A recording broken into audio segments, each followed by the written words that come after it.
ನಿಮ್ಮ ಮೇಕಪ್ ಕೇಕಿಯಾಗಿ ಕಾಣಿಸ್ತಿದೆಯಾ? ಹಾಗಿದ್ರೆ ನಾ ಹೇಳಿರುವಂತಹ ಸಿಂಪಲ್ ಟಿಪ್ಸನ್ನು ನೀಟಾಗಿ ಫಾಲೋ ಮಾಡಿ ಫ್ಯಾಬ್ಯುಲಸ್ ರಿಸಲ್ಟನ್ನು ಪಡಿಬೋದು. ಹಾಯ್ ಹಲೋ ಎಲ್ಲರೂ ಹೇಗಿದ್ದೀರಾ? ನಾನು Ashwini Halijode, professional makeup artist from Belagavi. Guys, ಇವತ್ತಿನ ಕ್ಲಾಸಿನಲ್ಲಿ ನಾವು ಎಕ್ಸ್ಟ್ರಾರ್ಡಿನರಿ ನಾಲೆಜನ್ನು ಪಡೆದುಕೊಳ್ಳೋನು. ಮೇಕಪ್ ಬೇಸನ್ನು ಯಾವ ರೀತಿಯಾಗಿ ಮಾಡೋದು ಅಂಥೇಳಿ ಕೆಲವೊಂದು ಟಿಪ್ಸ್ಗಳ ಮೂಲಕ ನಾನು ಎಕ್ಸ್ಪ್ಲೇನ್ ಮಾಡ್ತೀನಿ. ಈಗ ನಾನು ತೋರಿಸ್ತಿರುವಂತಹ ಡೆಮೋ ಅಲ್ಲಿ ಇವ್ರ ಸ್ಕಿನ್ ಇರುವುದು ಡ್ರೈ ಸ್ಕಿನ್. ಈ ಡ್ರೈ ಸ್ಕಿನ್ಗೆ ಯಾವ ರೀತಿಯಾಗಿ ಫ್ಯಾಬ್ಯುಲಸ್ ಆಗಿ ಮೇಕಪ್ ಬೇಸನ್ನು ಕೊಡೋದು ಅಂಥೇಳಿ ನೋಡೋಣ. ನಾನು ಫಸ್ಟ್ಗೆ ಕ್ಲೆನ್ಸಿಂಗ್ ಮಿಲ್ಕನ್ನು ತೊಗೊಂಡು ನೀಟಾಗಿ ಫೇಸನ್ನು ಕ್ಲೀನ್ ಮಾಡ್ಕೋಕತ್ತೀನಿ. ಯಾರಿಗೆ ಡ್ರೈ ಸ್ಕಿನ್ ಅದಲ್ಲ ಅವರಿಗೆ ಕ್ಲೆನ್ಸಿಂಗ್ ಮಿಲ್ಕ್ ಇದೆ ದಿ ಬೆಸ್ಟ್ ಅಂತೇನೆ ಹೇಳ್ಬೋದು. ಈ ಸ್ಟೆಪ್ ನಮಗೆ ಟೈಮ್ ಇರಲಿಕ್ಕಂದ್ರೆ ನಾವು ವೆಟ್ ವೈಪ್ಸ್ ಕೂಡ ಬಳಸಬಹುದು. ಆದರೆ ಕ್ಲೆನ್ಸಿಂಗ್ ಮಿಲ್ಕ್ ಡ್ರೈ ಸ್ಕಿನ್ನಿಗೆ ಬಹಳ ಸೂಕ್ತವಾದಂತಹ ಪ್ರಾಡಕ್ಟ್. ನಾ ಫಸ್ಟ್ ಇವರಿಗೆ ನೀಟಾಗಿ ಕ್ಲೆನ್ಸಿಂಗ್ ಮಿಲ್ಕ್ದಿಂದ 1-2 ಮಿನಿಟ್ಸ್ ಮಸಾಜ್ ಮಾಡಿ ಕ್ಲೀನ್ ಮಾಡಾಕತ್ತೀನಿ. ಇದೆಲ್ಲ ಕ್ಲೀನ್ ಮಾಡಿದ ನಂತರ ಸ್ವಲ್ಪ ಡ್ರೈ ಆಗಕ್ಕೆ ಬಿಡಬೇಕು. ನಾವು ಮೇಕಪ್ ಮಾಡುವಾಗ ಯಾವುದೇ ಸ್ಟೆಪ್ಪನ್ನು ಫಾಲೋ ಮಾಡಿದ ನಂತರ ಸ್ವಲ್ಪ ಗ್ಯಾಪ್, 10 ಸೆಕೆಂಡ್ ಗ್ಯಾಪ್ ತೊಗೊಳ್ಳೇಬೇಕು. ಕಂಟಿನ್ಯೂ ಈ ಸದ್ಯ ನನ್ನ ಕಡೆ ಒಂದು ಕಂಟಿನ್ಯೂ ಫ್ಯಾನ್ ಸ್ಟಾರ್ಟ್ ಅದ. ನೀವು ಒಂದು ಮಿನಿ ಫ್ಯಾನನ್ನು ಕ್ಲೈಂಟ್ ಕೈಯಲ್ಲಿ ಕೊಡಬಹುದು. ಇದರಿಂದ ಜಲ್ದಿ ನಾವು ಹಾಕಿರುವಂಥ ಪ್ರಾಡಕ್ಟ್ ಸ್ಕಿನ್ನಲ್ಲಿ ಪೆನಿಟ್ರೇಟ್ ಆಗ್ತದೆ. ನೆಕ್ಸ್ಟ್ ನಾನು ಸಿರಮ್ ಯೂಸ್ ಮಾಡಾಕತ್ತೇನು. ಡ್ರೈ ಸ್ಕಿನ್ನಿಗೆ ಮೋಸ್ಟ್ ಇಂಪಾರ್ಟೆಂಟ್ ಸ್ಟೆಪ್ ಇದು. ನಾನು ಫೇಸ್ ಸಿರಮ್ ಯೂಸ್ ಮಾಡಾಕತ್ತೇನು. ನೀವು ಯಾವುದೇ ಫೇಸ್ ಸಿರಮನ್ನು ಯೂಸ್ ಮಾಡ್ಕೋಬಹುದು. ಅದನ್ನು ನೀಟಾಗಿ ಅಪ್ಲೈ ಮಾಡ್ಕೋಬೇಕು. ನಾವು ಹಾಕಿರುವಂತಹ ಸಿರಮ ಸ್ಕಿನ್ನಲ್ಲಿ ಪೆನಿಟ್ರೇಟ್ ಆಗಬೇಕು. ಇದರಿಂದ ಏನಾಗ್ತೈತೆ ಅಂದರೆ ಸ್ಕಿನ್ ಒಂದು ವೆಲ್ವೆಟಿ ರಿಸಲ್ಟ್ ಕೊಡ್ತೈತಿ. ಅದಕ್ಕೆ ನಾವು ಸಿರಮನ್ನು ಯೂಸ್ ಮಾಡ್ಬೋದು. ನೆಕ್ಸ್ಟ್ ನಾನು ಯೂಸ್ ಮಾಡಕತ್ತಿರೋದು ಮಾಯ್ಶ್ಚರೈಸರ್. ನಾವು ಡ್ರೈ ಸ್ಕಿನ್ನಿಗೆ ಮಾಯ್ಶ್ಚರೈಸರನ್ನು ಕ್ರೀಮ್ ಬೇಸ್ ಮಾಯ್ಶ್ಚರೈಸರನ್ನು ಯೂಸ್ ಮಾಡಬೇಕು. ಕ್ರೀಮ್ ಬೇಸ್ ಮಾಯ್ಶ್ಚರೈಸರ್ ಸ್ವಲ್ಪ ಥಿಕ್ ಆಗಿರ್ತೈತಿ. ಇದು ಡ್ರೈ ಸ್ಕಿನ್ನವ್ರಿಗೆ ಬಹಳ ಉಪಯುಕ್ತ. ಯಾಕಂತಂದರೆ ಇದರಲ್ಲಿ ಮಾಯ್ಶ್ಚರೈಸರ್ ಕಂಟೆಂಟ್ ಜಾಸ್ತಿ ಇರೋದ್ರಿಂದ ಸ್ಕಿನ್ನಲ್ಲಿರುವಂತಹ ಡ್ರೈನೆಸ್ಸನ್ನು ಕಡಿಮೆ ಮಾಡ್ತೈತಿ. ಅದಕ್ಕೆ ನಾ ಇಲ್ಲಿ ಯೂಸ್ ಮಾಡ್ತಾ ಇರೋದು ನಿವ್ಯಾ ಅವರ ಕ್ರೀಮ್ ಬೇಸ್ ಮಾಯ್ಶ್ಚರೈಸರ್. ಈಗ ನೀಟಾಗಿ ನಾನು ಎಲ್ಲ ಕಡೆ ಕ್ರೀಮನ್ನು ಅಪ್ಲೈ ಮಾಡಕತ್ತೇನು, ಮಾಯ್ಶ್ಚರೈಸರ್ ಕ್ರೀಮನ್ನು.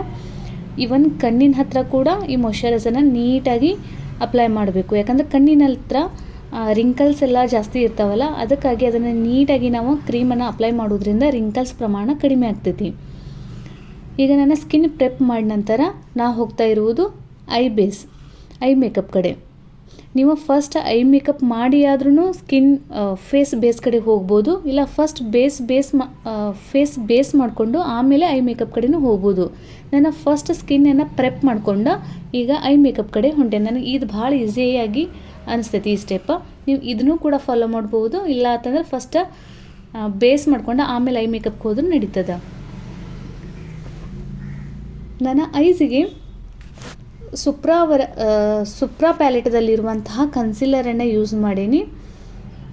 ಇದು ಐವೆರಿ ಶೇಡನ್ನು ಯೂಸ್ ಮಾಡೀನಿ. ಯಾಕಂತಂದ್ರೆ ನನ್ನ client normal to fair skin tone ಅದ. ಅದಕ್ಕೆ ನಾನು ಐವೆರಿ ಸ್ಕಿನ್ ಟೋನನ್ನು ಯೂಸ್ ಮಾಡಿ ಇದನ್ನು ಐ ಬೇಸಾಗಿ ಕೊಟ್ಟಿದ್ದೇನು. ಈಗ ಇದನ್ನು ನಾನು ಕನ್ಸಿಲರನ್ನು ಪೌಡರಿಂದ ಸೆಟ್ ಮಾಡಿದ್ದೀನಿ. ಸೆಟ್ ಮಾಡಿ ಈಗ ನೆಕ್ಸ್ಟ್ ನಾನು ಐ ಶ್ಯಾಡೋವನ್ನು ಅಪ್ಲೈ ಮಾಡೋಣ. ಲೈಟ್ ಆಗಿರುವಂತಹ ಬ್ರೌನ್ ಶೇಡ್ ತೊಗೊಂಡೇನು. ಈಗ ಅದನ್ನು ನೀಟಾಗಿ ಬ್ಲೆಂಡ್ ಮಾಡ್ಕೊನು. ನನ್ನ ಕ್ಲೈಂಟ್ದು ವುಡೆಡ್ ಐಸ್ ಅದ. ಅದಕ್ಕೆ ನಾವು ಸ್ವಲ್ಪ ನ್ಯಾಚುರಲ್ ಕ್ರೀಸ್ಗಿತ್ತನೂ ಸ್ವಲ್ಪ ಮೇಲ್ಗಡೆ ಶ್ಯಾಡೋವನ್ನು ಅಪ್ಲೈ ಮಾಡ್ಕೋಬೇಕಾಕತಿ. ಈ ಥರ ನೀಟಾಗಿ ಬ್ಲೆಂಡ್ ಮಾಡಬೇಕು. ನಾವು ಫಸ್ಟ್ ಒಂದು ಕಣ್ಣಿನ ಮೇಕಪ್ಪನ್ನು ಪೂರ್ಣವಾಗಿ ಮಾಡಿ ನಂತರ ಎರಡನೇ ಕಣ್ಣಿಗೆ ಹೋಗೋಣ ಅಂಥೇಳಿ ಮಾಡೋಕ್ಕೆ ಹೋಗಬೇಡ್ರಿ. ಇದರಿಂದ ಕಲರ್ ಇಂಟೆನ್ಸ ಹೆಚ್ಚು ಕಡಿಮೆ ಆಗೋ ಸಾಧ್ಯತೆ ಇರ್ತೈತಿ. ಅದಕ್ಕಾಗಿ ನಾವು ಎಟ್ ಅ ಟೈಮ್ ಎರಡು ಐಸಿನ ಮೇಕಪ್ಪನ್ನು ಮಾಡ್ಕೋತಾನೆ ಹೋಗ್ಬೇಕಾಗ್ತೈತಿ. ಅಂದರೆ ಕಲರನ್ನು ಇನ್ಹ್ಯಾನ್ಸ್ ಮಾಡ್ಕೋತಾನೆ ಹೋಗ್ಬೇಕಾಗ್ತೈತಿ. ಈಗ ಫಸ್ಟ್ ನಾನು ಲೈಟ್ ಕಲರನ್ನು ಬೇಸಾಗಿ ಕೊಟ್ಟೇನು. ಅದಕ್ಕಿಂತ ಸ್ವಲ್ಪ ಡಾರ್ಕ್ ಇರುವಂತಹ ಕಲರ್ ತೊಗೊಂಡೇನು, ಬ್ರೌನಿಷ್ ಕಲರನ್ನು. ಈಗ ನೀಟಾಗಿ ಔಟರ್ ಕಾರ್ನರಲ್ಲಿ ವಿ ಆಕಾರ ನಾನು ಕ್ರೀಮನ್ನು ಅಪ್ಲೈ ಮಾಡಿಕೊಂಡು ಶ್ಯಾಡೋವನ್ನು ಅಪ್ಲೈ ಮಾಡಿಕೊಂಡು ಈಗ ಬ್ಲೆಂಡ್ ಮಾಡಕತ್ತೀನಿ ಗೈಸ್. ಐ ಮೇಕಪ್ನಲ್ಲಾಗಿರ್ಬೋದು, ಫೇಸ್ ಬೇಸ್ನಲ್ಲಾಗಿರ್ಬೋದು, blending is a most important. Please blend. ಎಷ್ಟು ಚೆನ್ನಾಗಿ ನಾವು ಬ್ಲೆಂಡ್ ಮಾಡ್ತೀವಲ್ಲ ಅಷ್ಟು ಚೆನ್ನಾಗಿ ನಮ್ಮ ಕಲರ್ ಇಂಪ್ರೂವ್ಮೆಂಟ್ ಆಗ್ತೈತಿ. ಈಗ ನಾ ಮಾಡ್ತಾ ಇರುವುದು ಸಾಫ್ಟ್ ಲುಕ್. ನಾವು ಇದರಲ್ಲಿ ಜಾಸ್ತಿ ಕಲರ್ ಇಂಪ್ರೂವ್ಮೆಂಟ್ ಮಾಡೋಂಗಿಲ್ಲ. ಸೆಟಲ್ಡ್ ಆಗಿ ಲೈಟ್ ಕಲರಿಂದ್ರೇ ಐ ಮೇಕಪ್ಪನ್ನು ಫಿನಿಶ್ ಮಾಡ್ತೀನಿ. ಎರಡೂ ಸೈಡ್ ನಮ್ಮ ಮೇಕಪ್ದ ಕಲರ ಸೇಮ್ ಆಗಿರಬೇಕು. ಒಂದು ಕಡೆ ಹೆಚ್ಚು ಒಂದು ಕಡೆ ಕಡಿಮೆ ಇರಬಾರ್ದು. ಅದನ್ನು ನೋಡ್ಕೊಂಡೇ ನಾವು ಲ್ಯಾಶಸ್ ಐ ಶ್ಯಾಡೋಸನ್ನು ಪ್ರಾಡಕ್ಟನ್ನು ಅಪ್ಲೈ ಮಾಡಿ ಬ್ಲೆಂಡ್ ಮಾಡಬೇಕು.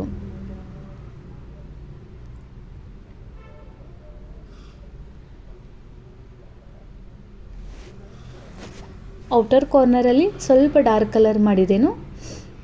ಈಗ ನಾ ತೊಗೊಂಡಿರುವುದು ಗ್ಲ್ಯಾಮ್ ಅವರ 21 ಪ್ಯಾಲೆಟ್. ಇದು ಹೈಲೈಟರ್ ಪ್ಯಾಲೆಟ್ ಅದ. ಅದರಾಗಿಂದನೇ ನಾನು ಗೋಲ್ಡನ್ ಕಲರ್ ಶೇಡನ್ನು ತೆಗೆದುಕೊಂಡು ಐಲಿಡ್ಗೆ ಅಪ್ಲೈ ಮಾಡಾಕತ್ತೀನಿ.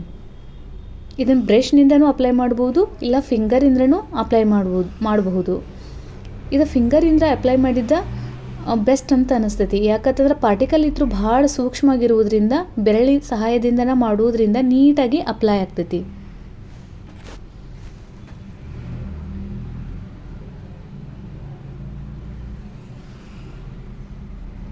ಈ ರೀತಿಯಾಗಿ ಇದನ್ನು ಅಪ್ಲೈ ಮಾಡ್ಕೊಂಡ ನಾ ಇವರಿಗೆ ಐಲೈನರ್ ಭಾಳ ಡಾರ್ಕ್ ಆಗಿ ಕೊಡೋಂಗಿಲ್ಲ. ಯಾಕಂತಂದ್ರೆ ಆಲ್ರೆಡಿ ಇವ್ರದ್ದು ವುಡೆಡ್ ಐಸ್ ಇರೋದ್ರಿಂದ ಕಣ್ಣು ಸ್ಮಾಲ್ ಆಗಿ ಕಾಣ್ತಾವೆ. ಇವರು ಕಣ್ಣು ಸ್ಮಾಲ್ ಇದ್ದಿದ್ದು ನಾವು ದೊಡ್ಡ ಕಾಣ್ಬೇಕಂತಂದ್ರೆ ಐಲೈನರ್ ಏನಾದರೂ ನಾವು ದಪ್ಪಾಗಿ ಕೊಟ್ಟು ಅಂದ್ರೆ ಬ್ಲ್ಯಾಕ್ ಇನ್ನೂ ಐ ಸ್ಮಾಲ್ ಆಗಿ ಕಾಣ್ತಾವೆ. ಅದ್ರ ಸಂಬಂಧ ನಾವು ಇದಕ್ಕೆ ಆದಷ್ಟು ಸ್ವಲ್ಪ ಜಾಸ್ತಿ ಈಗ ಡಾರ್ಕ್ ಬ್ರೌನ್ ಕಲರನ್ನು ಆ್ಯಸ್ ಅ ಐಲೈನರ್ ಆಗಿ ಯೂಸ್ ಮಾಡಕತ್ತೇನೆ. ಆಮೇಲೆ ಜಸ್ಟ್ ಒಂದು ಸ್ಮಾಲ್ ಸ್ಟ್ರೋಕನ್ನು ಐಲೈನರ್ ಕೊಡಾಕತ್ತೇನು. ಜಸ್ಟ್ ಸ್ಮಾಲ್ ಥಿಕ್ಕಾಗಿ ಕೊಡುವಂಗಿಲ್ಲ ವುಡೆಡ್ ಐಸ್ಗಳಿಗೆ. ಜಸ್ಟ್ ಒಂದು ಸ್ಟ್ರೋಕ್ ಕೊಟ್ಟರೆ ಸಾಕು. ನಾ ಈಗ ಐಲೈನರ್ ಯೂಸ್ ಮಾಡಾಕತ್ತಿದ್ದು ಮೆಬ್ಲಿನ್ ಅವರ ಐಲೈನರ್. ಇದು ಅಪ್ಲಿಕೇಟರ್ ಅದೆಲ್ಲ ಇಷ್ಟು ಚೆನ್ನಾಗಿದೆ ಗೈಸ್. ಒಂದ್ಸರಿ ಯೂಸ್ ಮಾಡಿ ನೋಡ್ರಿ. ಎಷ್ಟು ನಮಗೆ ಥಿಕ್ ಲೈನ್ ಬೇಕಂದ್ರೂ ನಾವು ಇದರಲ್ಲೇ ಕ್ರಿಯೇಟ್ ಮಾಡ್ಬೋದು. ಎಷ್ಟು ಥಿನ್ ಲೈನ್ ಬೇಕಾದರೂ ನಾವು ಕ್ರಿಯೇಟ್ ಮಾಡ್ಬೋದು. ಅಷ್ಟು ಕಂಫರ್ಟೇಬಲ್ ಆಗಿದೆ. ಈಗ ನಾನು ಫೇಸ್ ಬೇಸ್ ಕಡೆ ಬನ್ನಿ ಗೈಸ್. ಇಲ್ಲಿ ನಾವು ನೆನಪಿಟ್ಕೋಬೇಕಾಗಿರುವುದು ಒಬ್ಬೊಬ್ಬರಿಗೆ ಫೇಸ್ ಗ್ರೇ ಆಗ್ತದೆ ಮೇಕಪ್ ಆದ ನಂತರ. ಅದಕ್ಕೆ ರೀಸನ್ ಏನಂತಂದ್ರೆ ಕಲರ್ ಕರೆಕ್ಟ್ ಮಾಡ್ಕೊಂಡಿರಂಗಿಲ್ಲ. ಸ್ಕಿನ್ನಲ್ಲಿರುವಂತಹ ಏನೋ ಪ್ರಾಬ್ಲಮ್ ಆಗಿರ್ಬೋದು, ಪಿಗ್ಮೆಂಟೇಷನ್ ಆಗಿರ್ಬೋದು, ಡಾರ್ಕ್ ಸರ್ಕಲ್ ಆಗಿರ್ಬೋದು, ಇವುಗಳನ್ನ ನೀಟಾಗಿ ನಾವು ಕಲರನ್ನು ಕರೆಕ್ಟ್ ಮಾಡ್ಕೊಲಿಕ್ಕಂದ್ರೆ ಆಫ್ಟರ್ ಮೇಕಪ್ ಮೇಕಪ್ ಗ್ರೇ ಆಗೋ ಸಾಧ್ಯತೆ ಜಾಸ್ತಿ ಇರ್ತೈತಿ.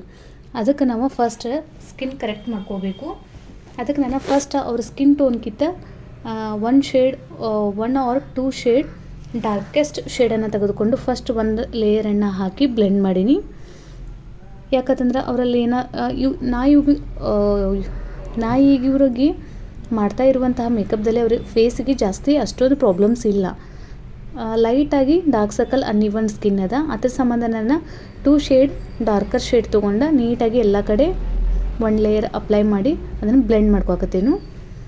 ಈಗ ನೆಕ್ಸ್ಟ್ ಅವ್ರ ಸ್ಕಿನ್ ಸೂಟ್ ಆಗುವಂತಹ ಸುಪ್ರಾ ಕಲರ್ ಪ್ಯಾಲೆಟ್ದಲ್ಲಿರುವಂತಹ 36 ನಂಬರ್ ಈ ಶೇಡನ್ನು ತೊಗೊಂಡು ಈಗ ಎಲ್ಲ ಕಡೆ blend ಮಾಡ್ಕೊಕತ್ತೀನಿ.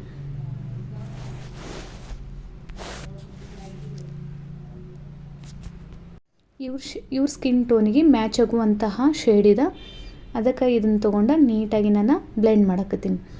Guys, blend is a most important. Blend ನೀಟಾಗಿ ಮಾಡಬೇಕು. ಇದನ್ನು ಇಳಿಯುವಂಗಿಲ್ಲ ಬ್ರಷ್ನಿಂದ. ಪ್ರಾಡಕ್ಟನ್ನು ಟ್ಯಾಪ್ ಮೂಲಕ ಈ ಫೌಂಡೇಶನನ್ನು ನೀಟಾಗಿ ಅಪ್ಲೈ ಮಾಡ್ಕೋಬೇಕು. ಅದು ನಿಮ್ಗೆ ಅನ್ಸಕತ್ತೈತಿ ಎಳ್ಯಾಕತ್ತಾರೇನೋ ಇಲ್ಲ, ಅದನ್ನು ನಾನು ಟ್ಯಾಪ್ ಈ ಮೆಥಡ್ ಮೂಲಕ ಪ್ರಾಡಕ್ಟನ್ನು ಬ್ಲೆಂಡ್ ಮಾಡಕತ್ತೀನಿ.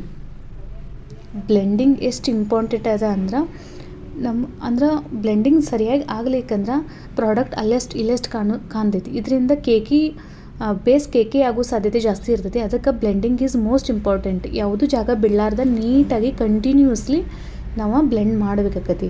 ಬ್ಲೆಂಡಿಂಗ್ ಫಾಸ್ಟ್ ಆಗಬೇಕು, ಸ್ಲೋ ಆಗಬಾರ್ದು. ಯಾಕಂತಂದ್ರೆ ನಾವು ಒಂದು ಕಡೆ ಒಂದು ಭಾಗದ ಒಂದು ಸೈಡ್ ನಾವು ಬ್ಲೆಂಡ್ ಮಾಡೋದ್ನಾಗ ಇನ್ನೊಂದು ಸೈಡ್ ಹಚ್ಚಿದ ಪ್ರಾಡಕ್ಟ್ ಡ್ರೈ ಆಗೋ ಸಾಧ್ಯತೆ ಜಾಸ್ತಿ ಇರ್ತೈತಿ. ಅದಕ್ಕೆ ನಾವು ಬ್ಲೆಂಡಿಂಗ್ ಫಾಸ್ಟ್ ಮಾಡ್ಕೋಬೇಕು. ಕಣ್ಣಿನ ಕೆಳಗೂ ಕೂಡ ನಾವು ಬ್ಲೆಂಡ್ ನೀಟಾಗಿ ಮಾಡಬೇಕು. ಇಲ್ಲಾಂತಂದ್ರೆ ಕ್ರೀಸ್ ಜಾಸ್ತಿ ಕಂದೈತಿ. ಕ್ಲೈಂಟಿಗೆ ಹೇಳಬೇಕು, ನಿಮ್ಮ ಕಣ್ಣು ಮೇಲೆ ನೋಡ್ರಿ ಅಂತ ಹೇಳಬೇಕು. ಅಲ್ಲಿ ನಮಗೆ ಸ್ಪೇಸ್ ನೀಟಾಗಿ ಸಿಗ್ತೈತಿ. ಅಲ್ಲಿ ನಾವು ನೀಟಾಗಿ ಅದನ್ನು ಪ್ರಾಡಕ್ಟನ್ನು ಬ್ಲೆಂಡ್ ಮಾಡ್ಕೋಬೇಕು.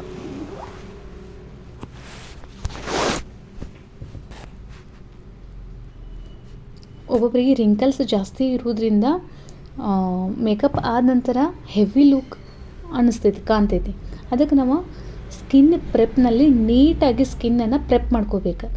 ಪ್ರೆಪ್ ಎಷ್ಟು ನೀಟಾಗಿ ಮಾಡ್ಕೊಂಡಿರ್ತೀರಲ್ಲ ಅಷ್ಟು ಮೇಕಪ್ ನೀಟಾಗಿ ಬರ್ತೈತಿ. ನಾವು ಅರ್ಧ ಕೆಲಸನ ಸ್ಕಿನ್ ಪ್ರೆಪ್ನಲ್ಲೇ ಮುಗಿಸ್ಬೇಕು. ಗೈಸನ್ನ ಇಲ್ಲಿ ಪ್ರೈಮರ್ ಯೂಸ್ ಮಾಡಿದ ಕ್ಲಿಪ್ಪಿಂಗ್ ಇಲ್ಲ. ಇಲ್ಲಿ ನಾನು ಪ್ರೈಮರ್ ಕೂಡ ಯೂಸ್ ಮಾಡೀನಿ.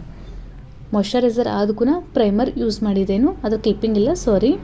ನಾ ಇಲ್ಲಿ ಯೂಸ್ ಮಾಡಿರುವಂತಹ ಪ್ರೈಮರ್ ಪ್ರೋ ಎಫೆಕ್ಟ್ಸ್ ಕಾಸ್ಮೆಟಿಕ್ಸ್ ಅವರ ಪ್ರೈಮರನ್ನು ಯೂಸ್ ಮಾಡೀನಿ.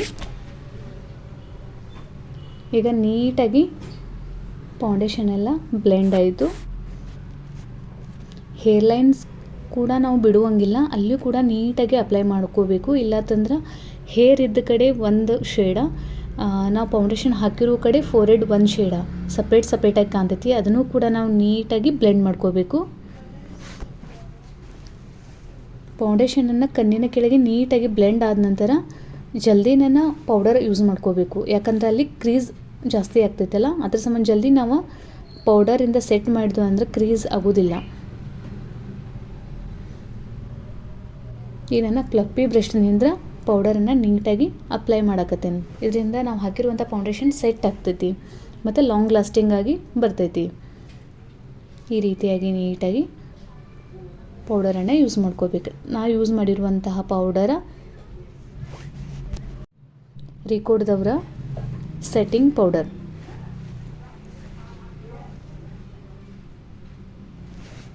ಇದನ್ನು ನೀಟಾಗಿ ಪೌಡ್ರಿಂದ ಸೆಟ್ ಮಾಡ್ಕೋಬೇಕು. ಈಗ ನೆಕ್ಸ್ಟ್ ನಾನು ಕಾಜಲನ್ನು ಯೂಸ್ ಮಾಡಕತ್ತೀನಿ. ಮೆಬ್ಲಿನ್ ಅವರ ಕಾಜಲನ್ನು ಯೂಸ್ ಮಾಡ್ಕೋಕತ್ತೀನಿ. ನಾನು ಸಿಂಪಲ್ ಮೇಕಪ್ ಮಾಡೋದ್ರಿಂದ ಲೈಟಾಗಿ ವಾಟರ್ ಲೈನ್ ಹಾಕತ್ತೀನಿ. ಜಾಸ್ತಿ ನಾನು ಡಾರ್ಕಾಗಿ shade ಕೊಡತ್ತಿಲ್ಲ, just one line.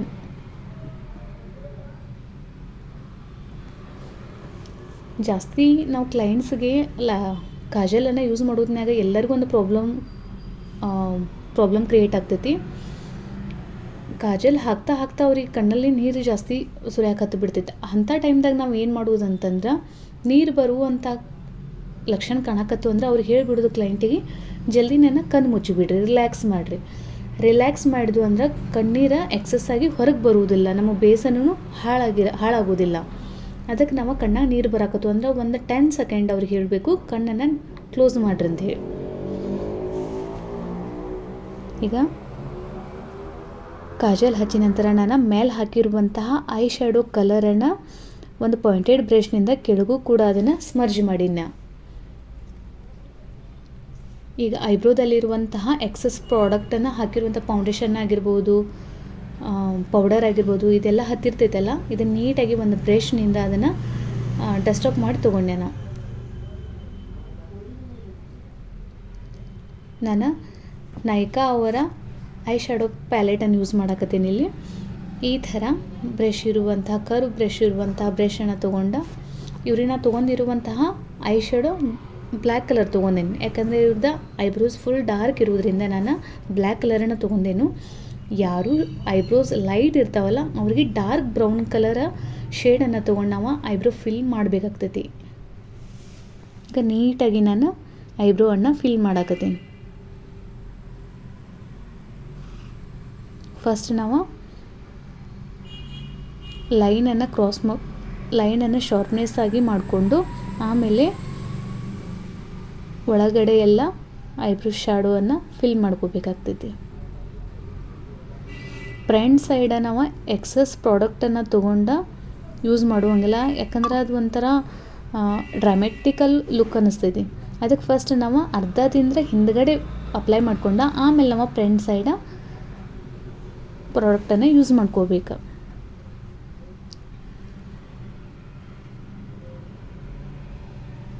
Guys, ಒಂದು ಕಡೆ ಡಾರ್ಕ್ ಒಂದು ಕಡೆ ಲೈಟ್ ಅದು ನಿಮ್ಗೆ ಅನ್ಸಾಕತ್ತೈತೆ ಕರೆ ಅದು ನ್ಯಾಚುರಲಿ ನೋಡುವಾಗ ಎರಡು ಸೇಮನ. ಇದು ಈ ಲೈಟಿಂಗ್ದಿಂದ ಒಂದು ಕಡೆ ಡಾರ್ಕ್ ಒಂದು ಕಡೆ ಲೈಟ್ ಅನ್ಸಾಕತ್ತೈತಿ.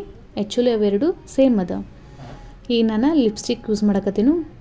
ಲಿಪ್ಸ್ಟಿಕ್ಕನ್ನು ಒಂದು ಪಾಯಿಂಟೆಡ್ ಬ್ರಷ್ನಿಂದ ಜೀರೋ ಬ್ರಷ್ನಿಂದ ಫಸ್ಟ್ ನಾನು ಔಟರ್ ಲೈನ್ ಕೊಡ್ತೀನಿ. ಇದರಿಂದ ಏನಾಕತಿ ಫಿನಿಶಿಂಗ್ ಭಾಳ ನೀಟಾಗಿ ಬರ್ತೈತಿ. ಅವ್ರಿಗೆ ಹೇಳ್ಬೇಕು ನಾವು ಲಿಪ್ಸನ್ನು ಒಂದು ಸ್ವಲ್ಪ ಟೈಟ್ ಮಾಡಿರಿ ಅಂತೇಳಿ. ಇದರಿಂದ ನಮಗೆ ಲೈನರ್ ಕ್ಲೀನಾಗಿ ಕಾಣ್ತೈತಿ ಔಟರ್ ಲೈನರ್. ಮತ್ತು ಲೈನ್ ಕೂಡ ಟೈಟಾಗಿ ಆಗ್ತೈತಿ. ಲಿಪ್ಸ್ ಟೈಟ್ ಆಗೋದ್ರಿಂದ ನಮಗೆ ಅಪ್ಲಿಕೇಶನ್ ಎಕ್ದಮ್ ಈಸಿ ಆಗ್ತೈತಿ. ಈ ಮೆಥಡ್ದಿಂದ ನಾವು ಈಸಿಯಾಗಿ ಐ ಲೈನರನ್ನು ಅಪ್ಲೈ ಮಾಡ್ಕೋಬೋದು.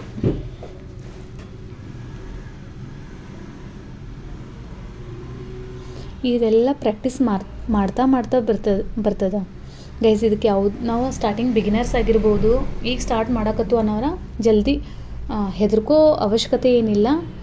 ಯಾವ ರೀತಿಯಾಗಿ ನೀವು ಪ್ರಾಕ್ಟೀಸ್ ಮಾಡ್ತಿರಲ್ಲ ಅಷ್ಟು ನಿಮಗೆ ಕಾನ್ಫಿಡೆನ್ಸು ಬರ್ತೈತಿ ಮತ್ತು ಟ್ರಿಕ್ಸನ್ನು ನಿಮ್ಗೆ ಆಟೋಮೆಟಿಕ್ ಗೊತ್ತಾಗ್ಬಿಡ್ತಾವೆ.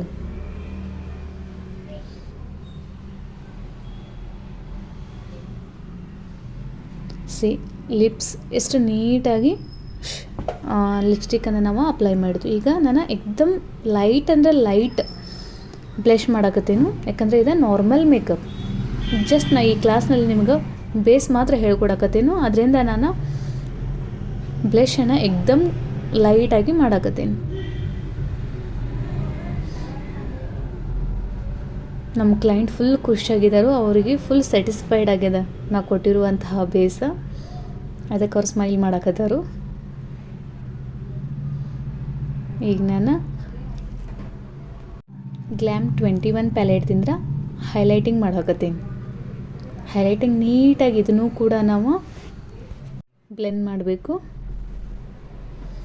ಹೈಲೈಟಿಂಗ್ ಪೋರ್ಷನ್ ಎಲ್ಲಿದೆ ಅಂದರೆ ನಾವು ಮುಂದ್ಗಡೆ ಒಂದು ಲೈಟ್ ಇಟ್ಟು ಅಂದ್ರೆ ಎಲ್ಲೆಲ್ಲಿ ಅದು ಲೈಟಿಂಗ್ ಫೋಕಸ್ ಆಗ್ತೈತಲ್ಲ ಅದೆಲ್ಲ ಹೈಲೈಟಿಂಗ್ ಪಾರ್ಟ್ ಅಂತೇಳಿ ತಿಳ್ಕೊಬೇಕು. ಅಂದ್ರೆ ಮುಂದೊಂದು ಲೈಟಿಂಗ್ ಇಟ್ಟು ಅಂದ್ರೆ ಫೋರ್ಹೆಡ್ ಮೇಲೆ ಲೈಟ್ ಬೀಳ್ತದ, ನೋಸ್ ಮೇಲೆ ಲೈಟಿಂಗ್ ಬೀಳ್ತದ, ಚಿಕ್ಸ್ ಮೇಲೆ ಲೈಟ್ ಬೀಳ್ತದ, ಚಿನ್ ಮೇಲೆ ಲೈಟ್ ಬೀಳ್ತದ. ಇವೆಲ್ಲ ಹೈಲೈಟಿಂಗ್ ಪಾರ್ಟ್ಸು. ಅಲ್ಲೆಲ್ಲ ನಾವು ಹೈಲೈಟ್ ಮಾಡ್ಕೋಬೇಕು. ಗೈಸ್, ಈ ಕ್ಲಾಸ್ ನಿಮ್ಗೆ ಇಷ್ಟ ಆಗೈತೆ ಅಂದ್ರೆ ದಯವಿಟ್ಟು ಕಮೆಂಟ್ ಸೆಕ್ಷನಲ್ಲಿ ಕಮೆಂಟ್ ಮಾಡಿ ತಿಳಿಸ್ರಿ. ನಿಮ್ಗೆ ಏನಾದರೂ ಡೌಟ್ಸ್ ಇದ್ರೂ ಕೂಡ ನೀವು ಕಮೆಂಟ್ನಲ್ಲಿ ತಿಳಿಸ್ಬೋದು. ಮುಂದೆ ನಿಮಗೆ ಎಂತಹ ವಿಡಿಯೋ ಬೇಕಂತ ಹೇಳಿದ್ರಿಂದ ಆ ಥರ ನಾನು ವಿಡಿಯೋ ಮಾಡ್ತೀನಿ. ಫಸ್ಟ್ ನಾವು ಚಂದ್ರಾಕಾರ ಸ್ಟಿಕ್ಕರ್ ಹಚ್ಚಿ ನೋಡಿದ್ದು, ಏನೂ ಇಷ್ಟ ಆಗಲಿಲ್ಲ. ಅದಕ್ಕೆ ನಾವು ಮತ್ತೊಂದು ಚೇಂಜ್ ಮಾಡಿದ್ದು. ಈ ಸ್ಟಿಕ್ಕರ್ ನಮಗೆ ಓಕೆ ಅನ್ನಿಸ್ತು. ಅದಕ್ಕೆ ಇದೇ ಇರಲಿ ಅಂತ ಹೇಳಿ ಬಿಟ್ಟಿವಿ. ಈಗ ನಾನು ಲಾಸ್ಟಿಗೆ ಒಂದು ಮೇಕಪ್ ಫಿಕ್ಸರ್ ಯೂಸ್ ಮಾಡೀನಿ. ಮೇಕಪ್ ಸೆಟ್ ಆಗಕ್ಕೆ ಒಂದು ಹಾಫ್ ಆ್ಯನ್ ಅವರ್ ಬೇಕಾ. ಅದು ಮಾಡೋದ್ನಾಗ ಡಾರ್ಕ್ ಅನಿಸ್ತೈತಿ. ಹಾಫ್ ಆ್ಯನ್ ಅವರ್ ಆದ ನಂತರ ಎಕ್ದಮ್ ಸೆಟ್ ಆಗ್ತೈತಿ. ಮೇಕಪ್ ಎಕ್ದಮ್ ನ್ಯಾಚುರಲ್ ಆಗಿ ಸೆಟಲ್ಡ್ ಆಗಿ ಕಾಣ್ತೈತಿ. ಈ ರೀತಿಯಾಗಿ ಇವ್ರ ಮೇಕಪ್ ಬಂದಿತ್ತು. ಎಕ್ದಮ್ ನ್ಯಾಚುರಲ್ ಆ್ಯಂಡ್ ಸೆಟಲ್ಡ್ ಮೇಕಪ್. ಮತ್ತೇನಾದರೂ ನಿಮಗೆ ಮೇಕಪ್ ಬೇಸ್ನಲ್ಲಿ ಏನಾದರೂ ಡೌಟ್ಸ್ ಇತ್ತಂದ್ರೆ ನೀವು ಕಮೆಂಟ್ನಲ್ಲಿ ಕಮೆಂಟ್ ಮಾಡಿ ತಿಳಿಸ್ರಿ. ನಾನು ಅದಕ್ಕೆ ಆನ್ಸರ್ ಮಾಡ್ತೀನಿ.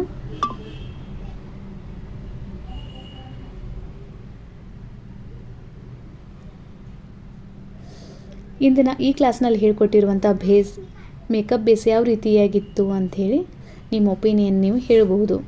ಅವರಿಗೆ ಈ ಥರ ನಾವು ಹೇರ್ ಸ್ಟೈಲ್ ಕೊಟ್ಟಿದ್ವಿ.